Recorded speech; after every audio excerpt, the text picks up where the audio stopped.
Nothing indeed can compare to God our King. Words in one of those verses. Who can teach the one who knows all things? Well, we all know somebody, don't we?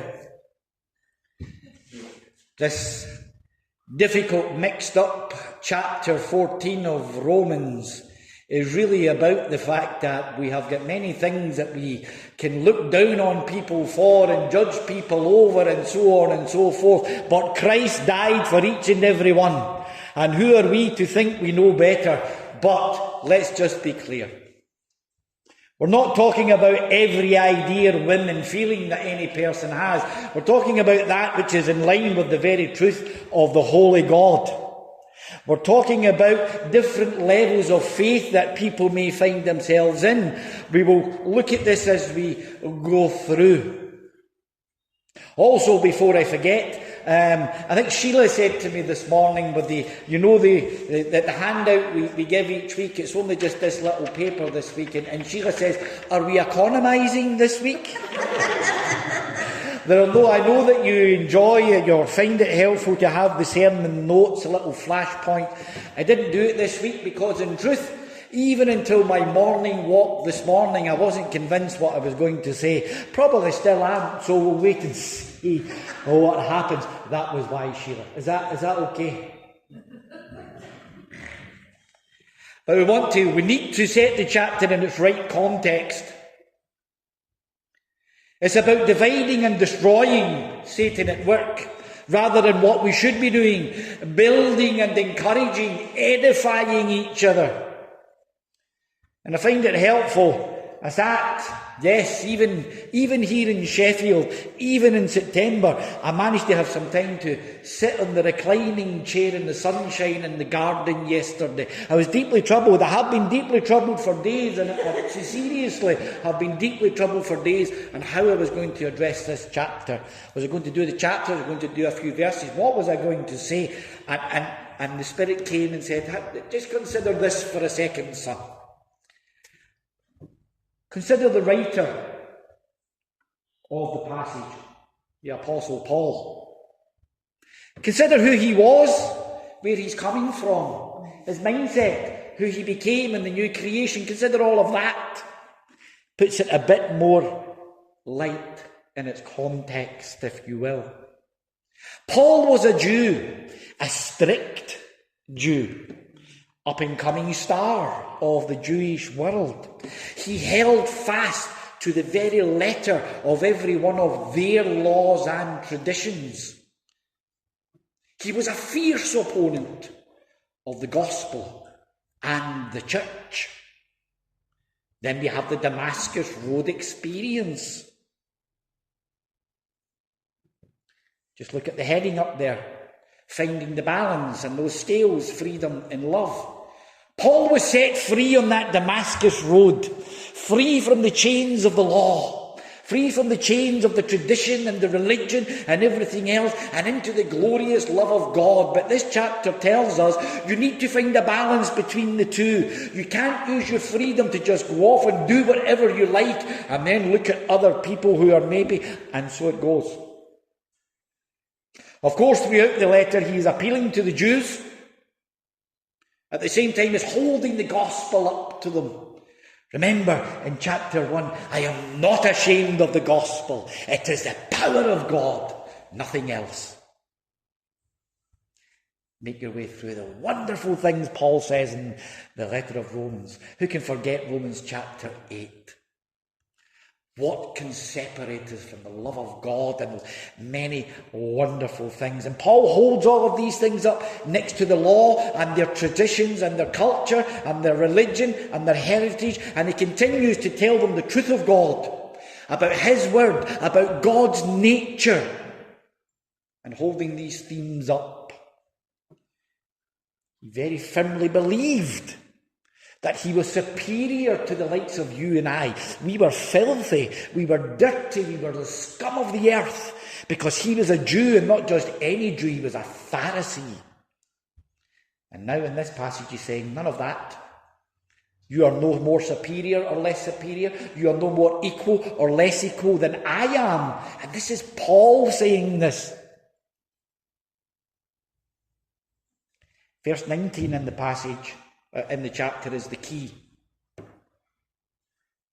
Let us therefore make every effort to do what leads to peace and to mutual edification. I could spend many weeks in this chapter, but we are really in part in a summary of all the themes that have been going on, and we maybe don't want to labour on that too much longer now, and we'll look at these as a summary in a sense. Just realise this also.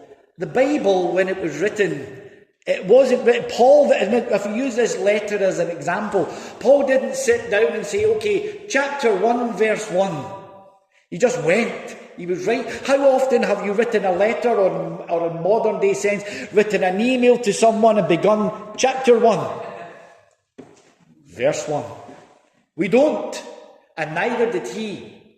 Some 400 or 500 years ago or so, somebody sat down and made it easier for us and put it into chapters and verses, which you will be thankful for, because just about 5 minutes ago, Lawrence would have had to have come up here and says, okay, we're reading from the book of Romans, just about 3/4 of the way through it. If you find yourself, and would have been scrambling for the page, wouldn't we? So these things were put there. But Paul began this theme. We remember back in chapter 11, when he turns from the Jews and says, I'm speaking to you now. And then he holds up in there, the Jews had fallen from grace. You have been brought into the grace of God. Do not think yourself better than them. Don't lord it over them. Don't look down upon them. You could just as easily fall into God's condemnation. Lift them up. Reach out to them. And this is what the Christian faith is indeed all about. Then we have that wonderful chapter 12 through into 13, and here we come back to another summary from another angle, and Paul here, he's bouncing back and forward. There's so many big issues in here, and some of them are for another time. But the point is, don't look down upon people. It's something which applies throughout time. And we have a nasty habit of doing that. We view those who don't believe, or those who are compromised in the faith, the religion, the false gospels, so on, and we look down at them when really we should be holding them up. We should be holding them up and trying to reach them.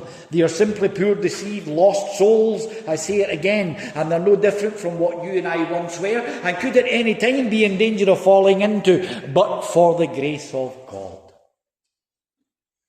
You don't look down upon them. We're not trying to win an argument against them. We're trying to reach them. Therefore, let us make every effort to do what leads to peace and to mutual edification. And also bearing in mind, as we get into these first few verses now, also bearing in mind, we're not talking about those out with the truth of the Bible and the gospel.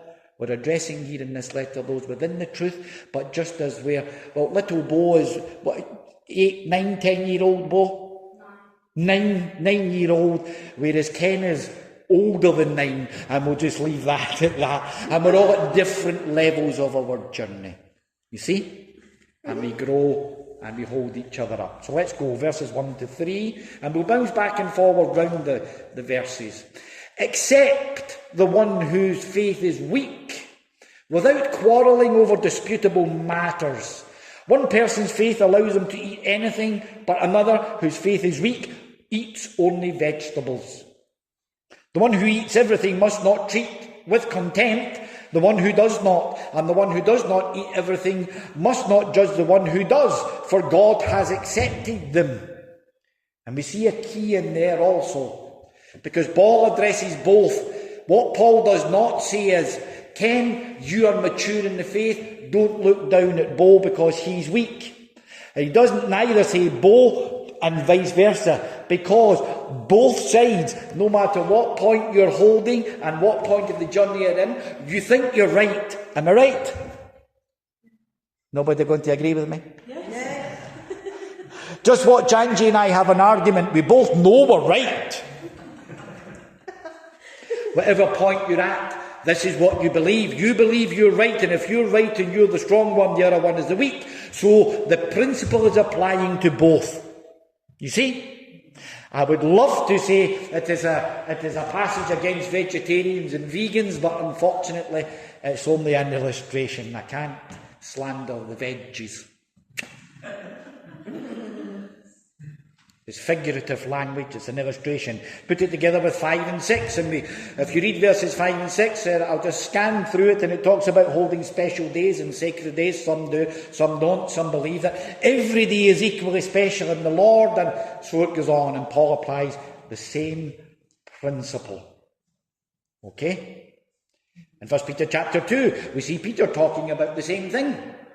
Rid yourself of malice and all deceit, hypocrisy, envy, and slander of every kind. In our midweek weekly thought, we see this in Colossians, where Paul talks about how when we first become a Christian, we're growing and we put off certain things, but these lesser things are still there. You need to get rid of them if you're going to grow and be stronger and be that new person. And Peter goes on to say, like newborn babies, you've put off the big things.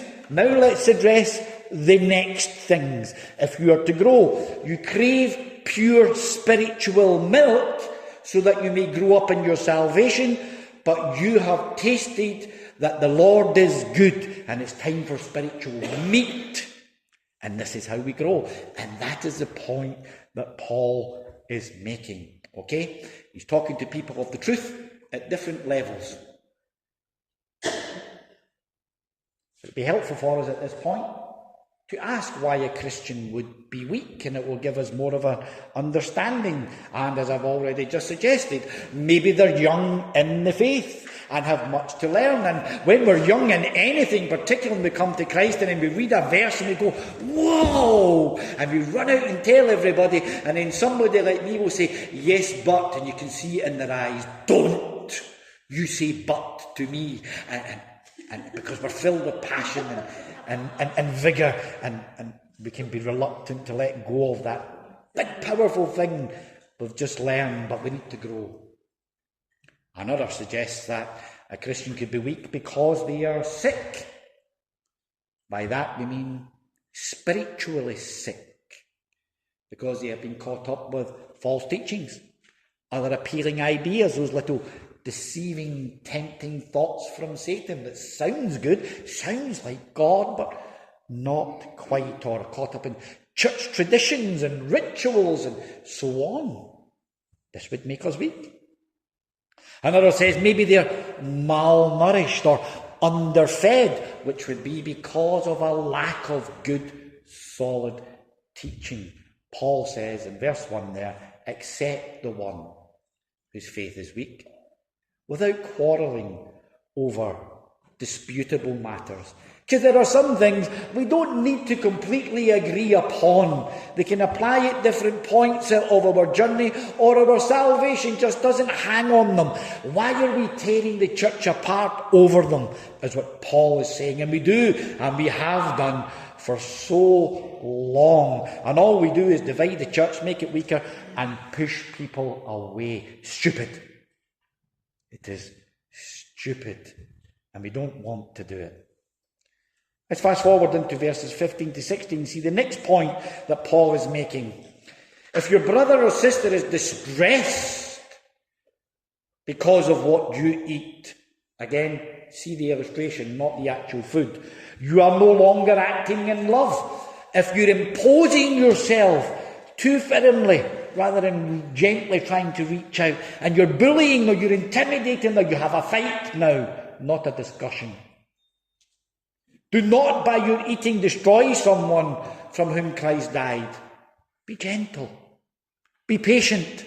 Be understanding. Quick illustration for you.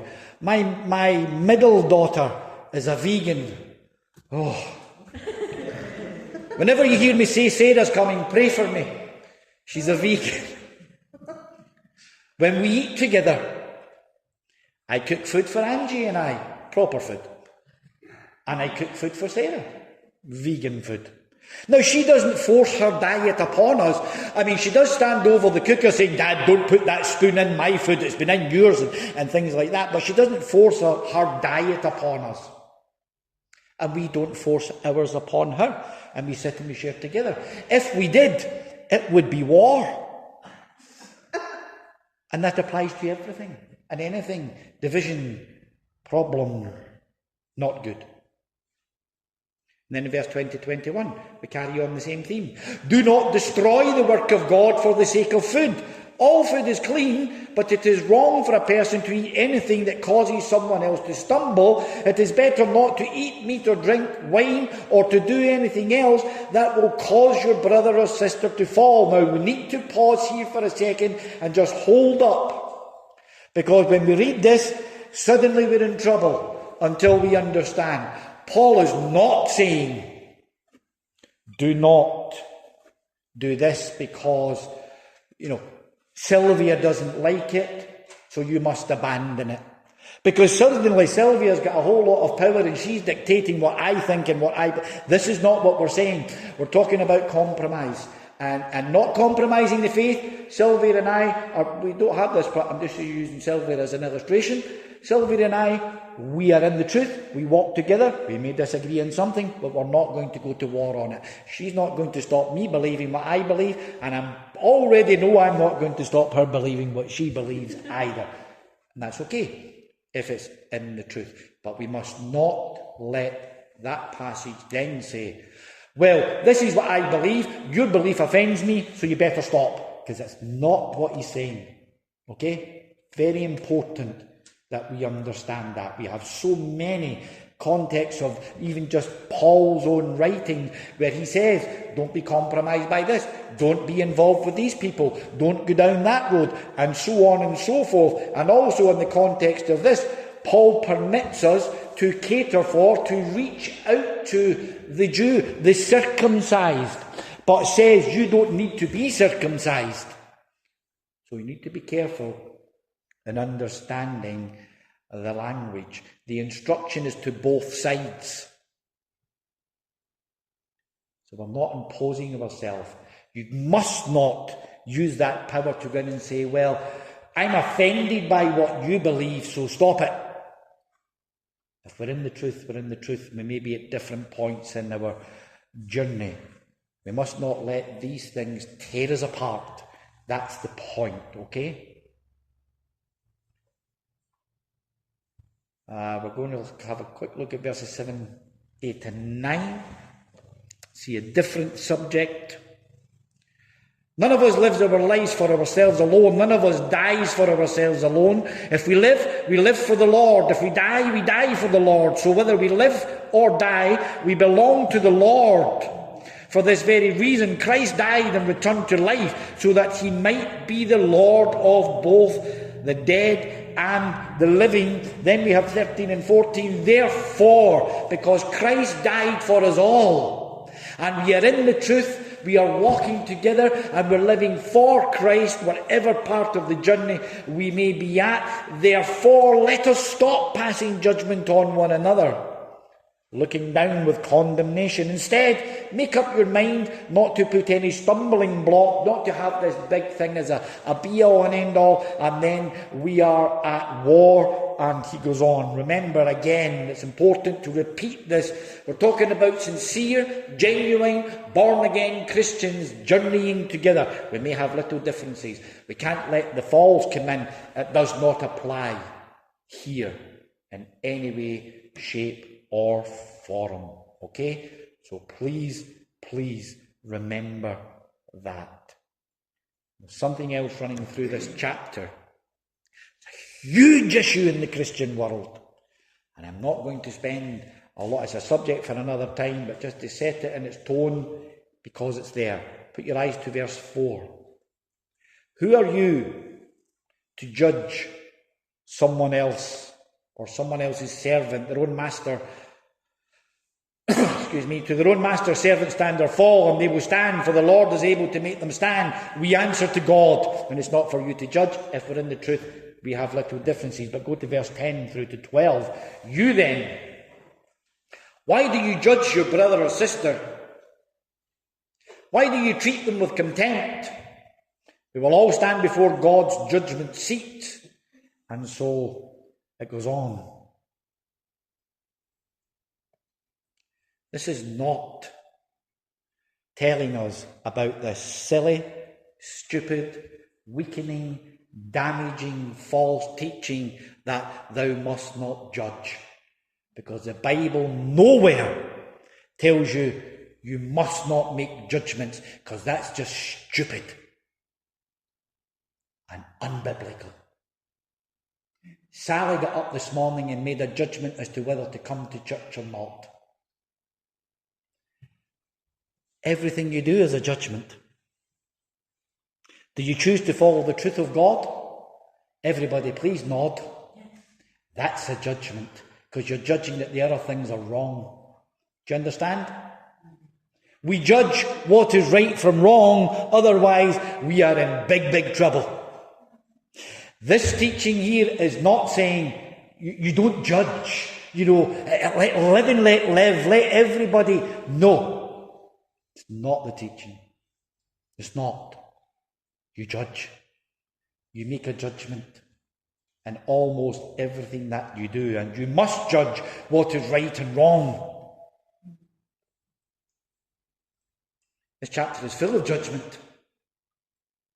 Paul himself says those who eat vegetables are weak. Those who eat meat are strong. That's a judgment. We all judge. Peter did the same. But we're not to judge others for their dedication to something that's maybe a little bit different from us, as long as it's in the truth of God. It's a difficult passage with difficult language, and it goes up and down and back and forth, but we just try and make sense of the great principles, see it in light of the context or where we have been before, and remember this: when we're talking about the truth-believing Christians, we're all in the grace of God. We're walking in his righteousness, and we'll stand before his judgment because he died for us all. If we're at war over meaningless things, we're not building the kingdom. We're dividing it. And why would anybody want to be a part of that? I've asked people this for decades in every church I've been in. If you've got gossip, slander, malice, and all of these things, why would people want to be a part of it? They can go to the bingo, they can go to the bowling club and find that. Help the weak. Don't judge them and look down upon them. Help them grow. Help them be strong in gentleness and in love, in grace and compassion. And the church will grow together, the unified body of Christ. And let's just look at those last two verses briefly, closing. So whatever you believe about these things, keep between yourself and God. In other words, don't be overbearing as you're trying to encourage the weaker one to grow. But go to verse 23. Whoever has doubts, because here is one verse where Paul changes the context as a final warning. Whoever has doubts is condemned if they eat, because their eating is not from faith. And everything that does not come from faith is sin. Those of us in the truth with our little differences, we're doing so in faith. But those in the falseness, all of that that's going on out there, that would tempt us to be a part of them, and all the things you hear me go on and on about so often, walking the wrong path, and most probably they know it. There are so many people involved with something or someone they know they shouldn't be, but they are for some self-justified reason or other, then that's sin, because you know it's wrong. You know you shouldn't be. And that is just there. Paul just changes that. We don't stand with the world. And that little verse is in contrast to the rest of the chapter, talking about the believers growing together. And Paul's genius-like mind, and unfortunately, geniuses, can be difficult to understand sometimes. He's battling with the troubles that they are surrounded with, and that which makes its way into the church to divide us in ways that we sometimes don't even notice. False ways, different influences. We've enough to contend with in life. We've enough to contend with those who would gossip, lie, maliciously slander us and everything else. Let's not destroy each other with needless matters. Let us help each other. Let us support each other to grow up, mature in the faith. Because I don't care if you've been 5 minutes or 50 years, you're still growing. I know I am. The true church has enough problems without adding to them, and let Satan tear us apart. So remember that verse 19. Let us therefore make every effort. That's an action. Make every effort to do what leads to peace.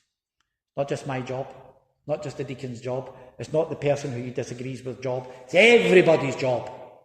Let us make every effort to do what leads to peace and mutual edification. Drive the falseness and the wickedness away. Build each other up in the truth. Honour the Lord in His truth and in His way. We've got enough problems. Let the Lord guide us all the way. Thank you for bearing with me through a difficult chapter. And praise be to the Lord, for He is indeed with us. He guides us through all things. Amen.